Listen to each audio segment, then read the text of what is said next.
Welcome back to Only Talk Sports. So we talk sports every single day, or at least we try to. I'm Jabri. Subscribe to the channel if you like sports content. Hit that notification bell so you never miss our video. Slow down, transfer portal. I can't even keep up. I knew I was going to have to do another big portal update video because I would rather cover the portal edition singularly when a player commits to another school than I make a video on it. But man, there are so many guys announcing around the same time that they're going to a new school that I have to do a massive portal update video like I did a couple of weeks ago with my first portal update video. And the transfer portal is so crazy right now that I wrote on Twitter yesterday, this is the transfer portal right now in college basketball, using the GIF from SpongeBob where SpongeBob loses his mind with Mr. Krabs and he's like, we're talking about this. And I mean, this is basically what's going on right now. So let's get into it. No more dilly-dabbling around because we got a lot of stuff to talk about here. But there are so many schools landing new players and so many schools losing players that we have to turn to Joe Tipton to look at some of the recent portal additions that have been announced. Virginia Tech transfer guard MJ Collins has committed to Vanderbilt. Vanderbilt's gotten a couple of players. Tyler Nickel, the other player from Virginia Tech as well, is also committed to Vanderbilt. So two pretty solid additions for the Commodores. I don't know if that's going to mean Vanderbilt's going to be competitive next season or anything in the SEC, but Vanderbilt definitely needed some players, but at least they got a couple of guys that will be suiting up for Vanderbilt next season. Merrimack transfer guard Jordan Derkack has committed to Rutgers. Rutgers has had some success recently bringing in guys from smaller schools. If you look at a guy like Cam Spencer, he came from a lower school, transferred up to Rutgers. Then, unfortunately, he ended up going to UConn and helped the Huskies win another national title. But it seems like the Rutgers Scarlet Knights do have success with players from smaller schools, and hopefully the Merrimack transfer can help get them back on track because Rutgers did not make the tournament this past season. Oklahoma transfer big man John Hugley has committed to Xavier. John Hugley was much better when he was at Pittsburgh, but he has had some injuries. He did not do as well at Oklahoma, but he still averaged 8 points per game and only 17 minutes per game, so he definitely should get more playing time at Xavier and could possibly help up his points per game again next season. Xavier didn't make the tournament, so they definitely need an influx of talent. Houston transfer guard Damian Dunn is committed to Pittsburgh. Jeff Capel definitely needs to turn Pittsburgh around because they did not make the tournament this season. So you know he's going to be kind of on the hot seat. Kind of surprising Damian Dunn left Houston because he transferred from Temple to go to Houston and he had a pretty solid season, but I guess he wants to be able to showcase more of his talents on a team that probably isn't as good so he can shine more. So that is a good pickup for the Pittsburgh Panthers. Arrinten Page is committed to Cincinnati. This is a classic case of an example of a freshman that did not get any playing time at USC, and it's making it tougher and tougher for schools to use high school recruiting to turn programs around because you bring in a guy that you recruited for 3 or 4 years, he doesn't play as a freshman, and then he ends up deciding to leave. That is so tough, and you know Arrinten Page is going to end up having more success at Cincinnati than he did at USC. So all that recruiting time that USC put in was unfortunately for nothing. Colorado transfer guard Javon Hadley is committed to Louisville. Kind of shocking he left because he had a good season this past year on a Colorado team that made the NCAA tournament, but Louisville's got a lot of playing time. They got an influx of life being brought into the program now that Pat Kelsey is the head coach of the Cardinals. He's brought in some of the players from Charleston already to Louisville, so it definitely looks like the Cardinals are going to be a better team next season. I already talked about Umar Ballo transferring to Indiana earlier today. That was a massive addition for the Hoosiers, one of the best players in the transfer portal going to IU. Definitely a good sign for Mike Woodson. Oklahoma State transfer forward Eric Dailey is committed to UCLA, and Mick Cronin desperately needs all the talent he can get to come into the program for next season because the Bruins were not a good team this past season, and you know they have a lot of expectations. Being a blue blood program, they want to win, and if you do not win games, then you're going to get fired like Steve Alford. So Mick Cronin on the hot seat a little bit coming into next season. Even though he's had a lot of success at UCLA, now they're going to be in the Big Ten. It's going to be a lot tougher competition. Eric Dailey's a young guy. He should be able to improve for next season for UCLA. Drake transfer guard Kevin Overton's going to Texas Tech. Nice pickup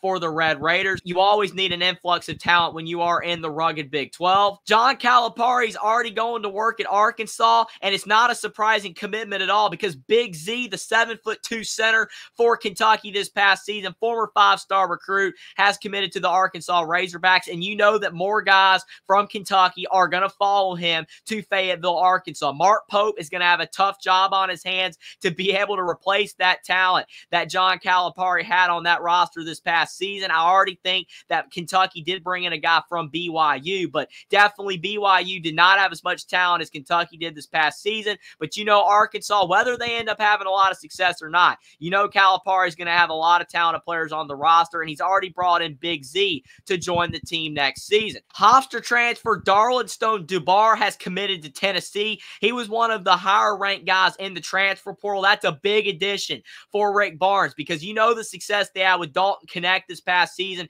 him coming over from Northern Colorado. He was a bigger guard. And Darlinstone Dubar is 6'8". He's on the bigger side. He averaged 18 points per game and 7 boards this past season. He might not be the sensation Dalton Connect was, but I definitely think because Rick Barnes had the track record of what he did with Dalton Connect this past season, I think Dubar should be a really good addition to help Tennessee stay toward the top of the SEC next season. I really like that addition. Georgia transfer guard Jabri Abdur-Rahim is committed to Providence. Tough loss for Mike White. Good addition for Kim English. Providence was a solid team this past season. They would have been a tournament team if Bryce Hopkins did not get hurt, but I think that's a pretty solid addition for Kim English. Belmont transfer for Malik has committed to Ole Miss. Good addition for Chris Beard because you know that the Rebels, even though they are not one of the better programs in the SEC in college basketball, Ole Miss is making an effort to make their college basketball and college football team one of the better teams in the SEC if they can. And even though Chris Beard might not be in Oxford forever, he wants to make Ole Miss a good team while he's there so he could possibly end up getting a better job. And I think that Malik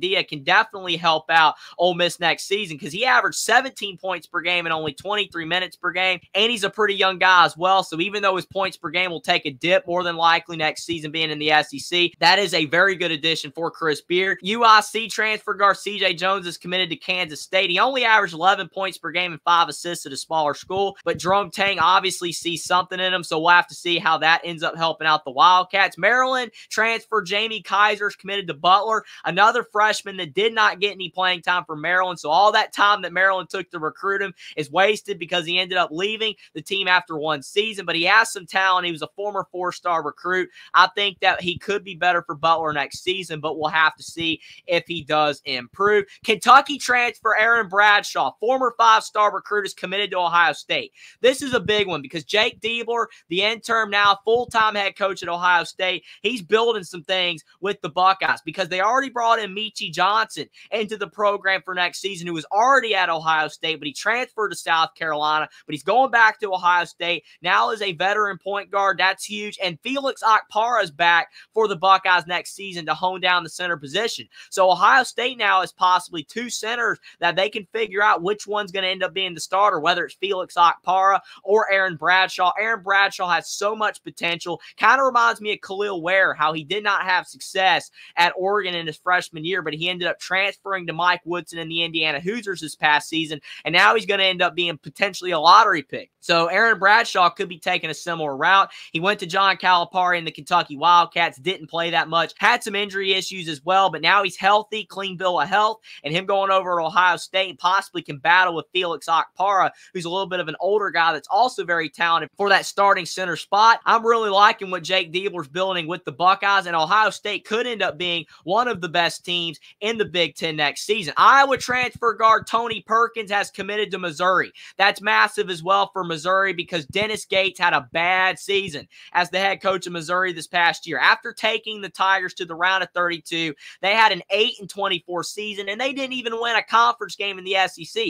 And they had some talent. They had Tamar Bates coming over from Indiana. They also had Caleb Grill, the Iowa State transfer, as well in the backcourt. So they had some talent, but overall, Missouri was a pretty abysmal team this past year. And Tony Perkins, he's a veteran guy. I'm kind of surprised that he left Iowa because he did really well there over 4 seasons, but sometimes when you graduate, you want to go somewhere else, get a change of scenery in your last season, and maybe he wants to go out there and prove that he can be a bucket getter so he can build his potential NBA draft stock, even if he's going to be on a bad team. If Missouri doesn't end up turning it around, he can still just showcase all that he can, since there's probably not going to be a lot of other talented players on the Missouri roster next season. But maybe Dennis Gates isn't done. He needs to bring in some more talent because Missouri was awful this past year, and it's big that Tony Perkins committed to Missouri over Indiana and Oregon and some other teams because obviously those teams are in better shape than Missouri. But I think that Tony Perkins was desperately needed for Missouri. Maybe Tony Perkins just likes playing for schools that are the color yellow. I'm not 100% sure, but kind of a surprising move by Tony Perkins, but a great addition for Dennis Gates to possibly help out the Missouri program for next season because they definitely need the help. Florida State transfer forward Cam Corhen has committed to Pittsburgh, so Jeff Capel's got a couple players in the portal. That's huge for the Panthers if they're going to be able to possibly make the NCAA tournament next season. I do think that Jeff Capel's doing a pretty good job in the portal so far. Now we get to the Texas Longhorns real quick because there's a lot to talk about with them. Rodney Terry, it looked like everything was going great for the Longhorns until they did lose Tyrese Hunter in the transfer portal and Dylan Mitchell as well. Two of their better players from this past season. Both guys had a lot of upside still, especially Dylan Mitchell. But even though Texas lost those two players, the Longhorns are bringing in 3 transfer portal players and 2 Indiana State players in Jason Kent and Julian Larry, which is kind of surprising because maybe you would have thought those guys would have followed Josh Schertz, the Indiana State coach who went to St. Louis. You would have thought they would have followed him to the Billikens, but nope. They decided to play for Rodney Terry and the Texas Longhorns. But the big addition for Texas is that they got Arkansas transfer guard Tremont Mark, who was a guy that was with the Houston Cougars, but then he ended up deciding to leave Kelvin Sampson's squad and going to play for Eric Musselman, which was kind of a surprising addition for Arkansas because Tremont Mark was on a better team in Houston. Arkansas was not very good this past year. Eric Musselman is now out of town, but Texas is adding him. I think the Longhorns are kind of in a weird spot because if they still had Tyrese Hunter and Dylan Mitchell and then they were bringing in these guys, I would think the Longhorns were sitting pretty. But since they are losing those 2 guys, even with these 3 additions, it's kind of a mixed bag. I still think the Longhorns could be solid for next season. Rodney Terry is going to have to do some more work, but those 3 transfer portal additions are pretty big for the Texas Longhorns. Syracuse transfer for Benny Williams has committed to UCF. He was a top 35 recruit. Definitely UCF being in the tough Big 12 needs all the help that they can possibly get to potentially be able to compete in that conference. Penn transfer guard Tyler Perkins is committed to Villanova. Obviously, geographically, it's a great fit, and he's only a freshman, so he has room to grow, but Villanova was a disappointing team this past season,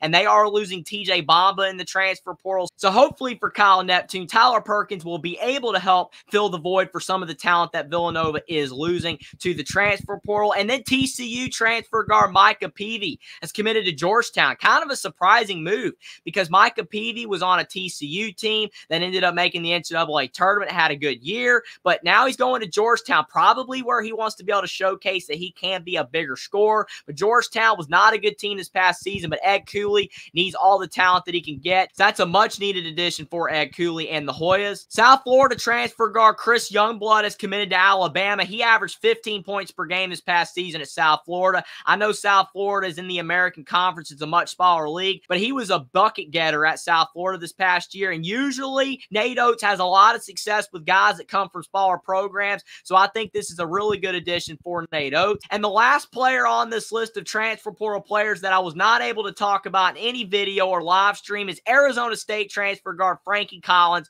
has committed to TCU. So TCU loses Micah Peavy to Georgetown, needed an influx of talent. Frankie Collins used to be a 4-star recruit. He started out his career at Michigan, but he's gotten a lot better at Arizona State. Bad loss for Bobby Hurley, by the way. He's really struggling to build up a roster down there with the Sun Devils. All of his best players keep on leaving the program. It kind of all started with Remy Martin going to Kansas, but now Frankie Collins is leaving for TCU. That's a big addition for Jamie Dixon, but Arizona State definitely is going to have to find a way to bring in some transfer portal talent, and trying to replace Frankie Collins is not going to be an easy task. But the transfer portal is absolutely nuts. I like doing more in-depth reports on players committing to other programs, going over whether I believe these players are good fits or not, but there's just so much movement going on. This is the best I felt I could do to give my quick thoughts on all of these players transferring to these other schools and whether I believe that these are good additions or not. But it's really going to be interesting to see what happens with the transfer portal in the coming days. I'm going to continue to make videos and updates on players announcing whether they're going to other programs. If I have to do a third big transfer portal update video, I will, but I will try to do as many singular portal update videos as I possibly can because definitely those are more in depth. But there's still a lot of players out there in the portal, and there's still a lot of teams that need players, and you know that those spots are going to get filled. And the teams that make the right portal additions are going to set themselves up to have a really good 2024-2025 season in college basketball. But let me know what you guys think in the comments comment section down below about all of these players that I just went over that are going to new programs and which players you think will be the most impactful for their new schools. Guys like Aaron Bradshaw and Tony Perkins, or if you have some other guy that you think will be the most impactful, and which teams in college basketball that you think still desperately need players to fill up their roster holes. Subscribe to the channel if you like sports content. Like this video down below. Follow me on Twitter as well. Link is in the description, and I'll see you next time.